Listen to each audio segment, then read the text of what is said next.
Hello friends, जय श्री राम। और पृथ्वी की आंतरिक संरचना के 25 क्वेश्चन हो गए थे। उसके बाद आज हम स्टार्ट करेंगे 26 नंबर क्वेश्चन से। तो चलो स्टार्ट करते हैं। ज्वालामुखी उद्गार क्रिया द्वारा कितनी गहराई का पता लगाया गया?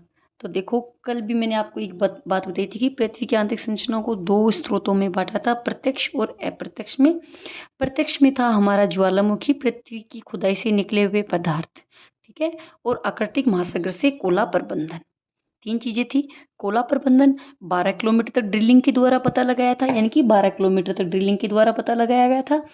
और ज्वालामुखी द्वारा 400 किलोमीटर का पता लगाया गया है, ठीक है। तो ज्वालामुखी उद्गार किस में आती है? हमारे प्रत्यक्ष में आती है ना।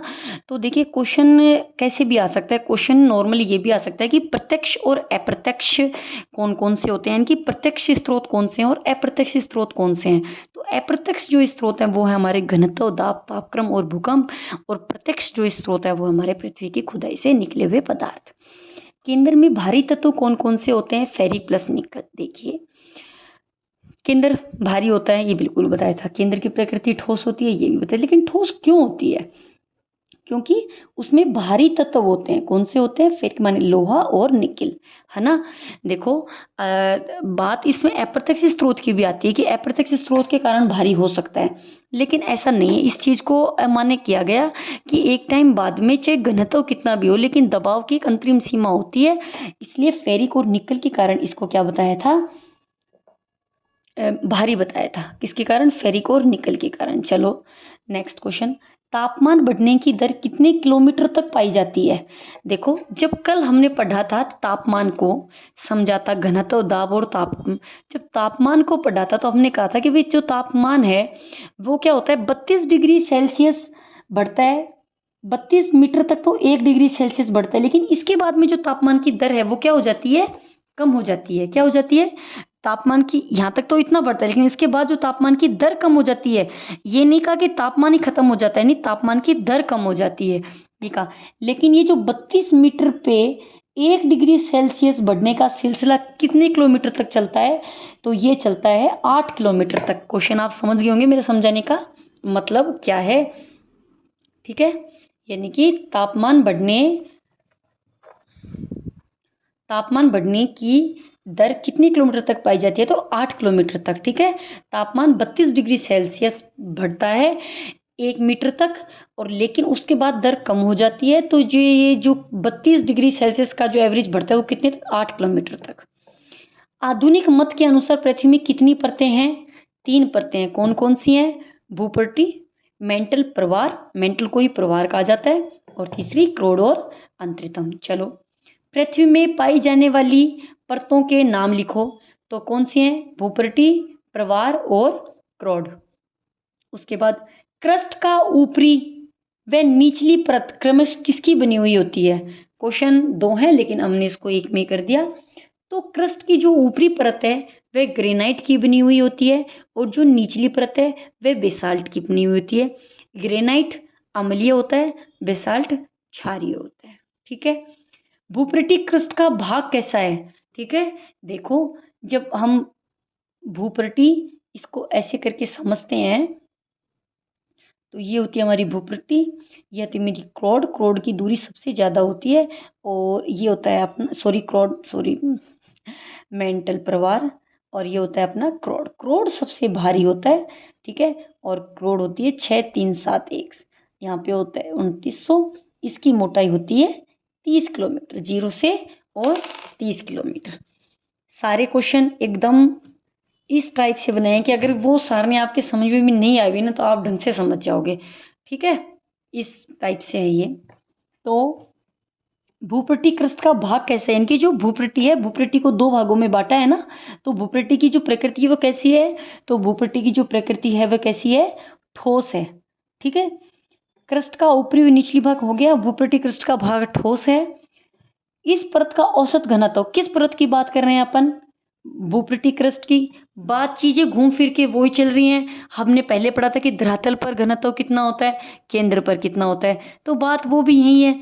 भूपृष्ठीय धरातल का ऊपरी ऊपरी हिस्सा है, तो धरातल का हो गया, और क्रोड अंदर का हो गया तो वो उसका केंद्र हो गया। ठीक है, तो इस परत का औसत घनत्व हमने बोला था कि 2.9 या 3। ठीक है, 3 ग्राम मान लो। इस परत की औसत मोटाई कितनी है? 30 किलोमीटर। बिल्कुल, अपने पता था 0 से 30, फिर ये 30 से 2900, और फिर ये 2900 से थी 0 से 30, 30 से 2900, और 2900 से थी ये 6371।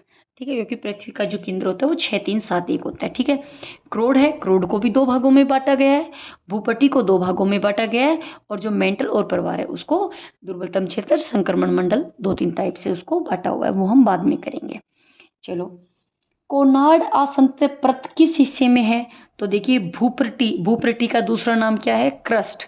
तो कोनार्ड आसंत परत कौन सी है? जो चट्टानों के संघर्ष से बनी हुई है उनको हम आसंत परत कहते हैं। तो ये जो चित्र होता है इसमें ये जो परत गई हुई है बीच में, ये कौन सी है? कोनार्ड। ठीक है, उसके बाद महासागरीय भागों में औसत मोटाई किसकी? इस परत की। भूपट्टी की बात कर रहे हैं तो अपन भूपट्टी के ही सारे क्वेश्चन करेंगे। महासागरीय भागों में औसत मोटाई कितनी होती है? 5 किलोमीटर।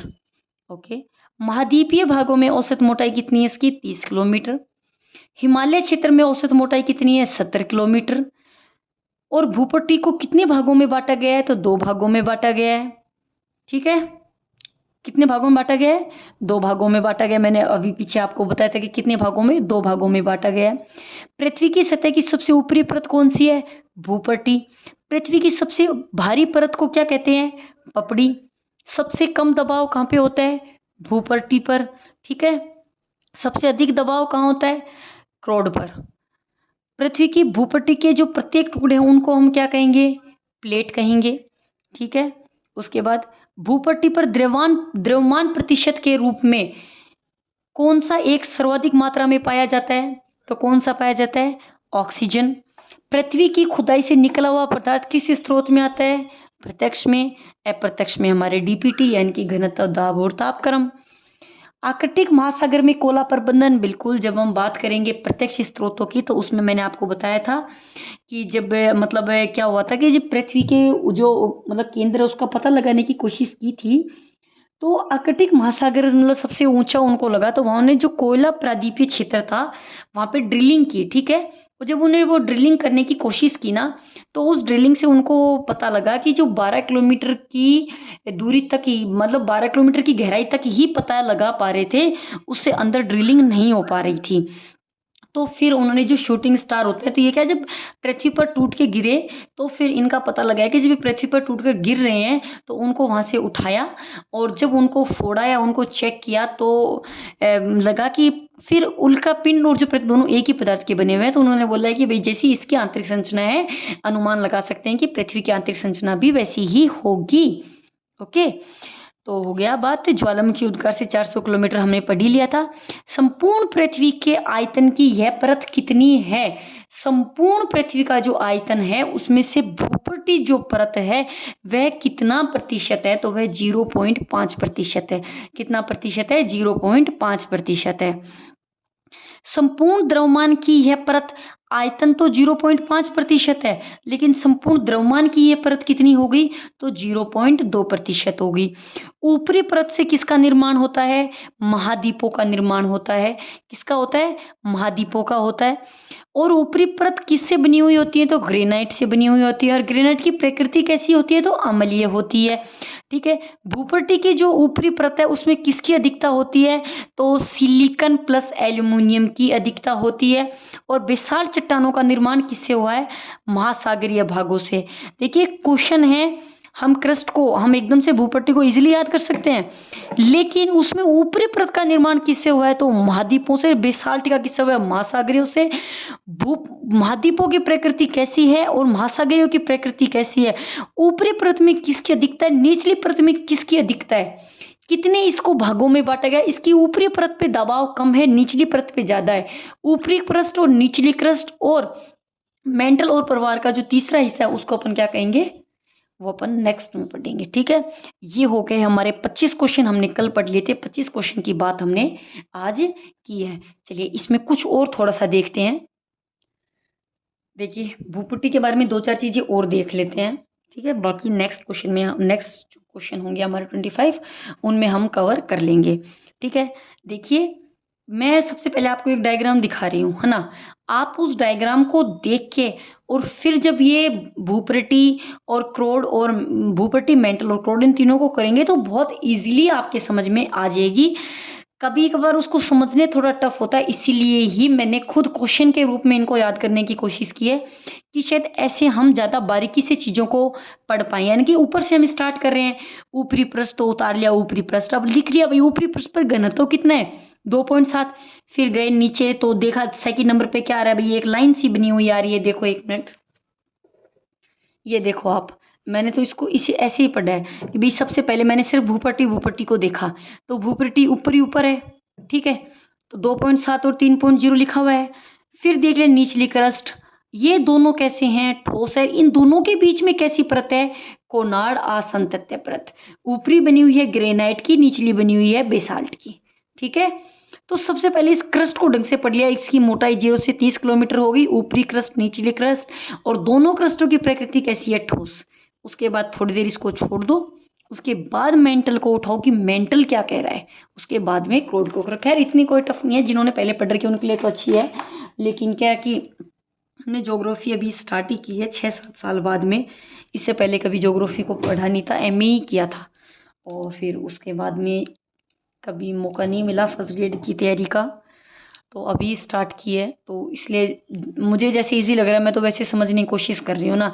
मुझे लगा कि क्वेश्चन से थोड़ा इजी हो सकता है, कि कई बार हम पैराग्राफ पढ़ लेते हैं और उसमें कुछ चीज़ें माइनर होती हैं, वो नज़रों में नहीं आती, तो अगर ऐसे लाइन वाइज दाब कहीं ज़्यादा कम हो रहा है तो उसको लिख लिया।